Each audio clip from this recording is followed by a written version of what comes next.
Woo. Okay, so I've been in a bit of a, I wouldn't call it a reading slump, because like I've read things. Things have been read, okay? Lots of things. But nothing was like resonating. I wasn't like reacting to the things I was reading. I was just read a book, put it down, pick up the next book. Sort of like meh book zoning out. Not good. So what do you do in a situation like that? Obviously, you watch one of Steve Donahue's videos, or 17 in a row, because there are enough for you to do that. And Steve is like so passionate and excited about books, and it really, really makes me want to have that excitement, because okay, so I was reading Angela Carter's Book of Fairy Tales, and I wanted to bleed. I wanted to feel things, and it was like I was reading through like a dense fog of boring.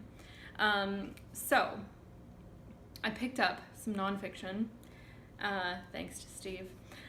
No, nothing on his recommendation, but I have been watching a few videos about how Trump is a fascist from some more news. I'll link it in the description box below. And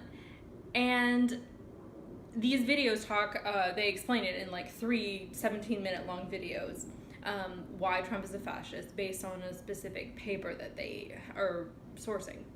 And I believe what they're saying. I believe that Trump is a reaction to leftism. It's a reactionary movement. I believe that he's mobilizing angry masses with, hate sort of thing. But the problem with these videos is that their definition for fascism was based on a single primary source. And so I wanted to do a little bit of my own reading on that sort of thing, on totalitarianism and fascism, and for me, the issue isn't so much in defining fascism, but in looking towards the future, towards totalitarianism, and seeing if it's going to level off into some sort of authoritarianism, or if it's going to amp up into totalitarianism, and sort of what the warning signs to look for in those cases are, right? And then I remembered the lovely Philosopher's Book Tag by Miriam here on BookTube, and Hannah Arendt in her video, who I had no idea who she was when I was doing the tag, but she wrote a little book, quite a large book actually, called The Origins of Totalitarianism, which I think is focused primarily on German fascism, Nazism.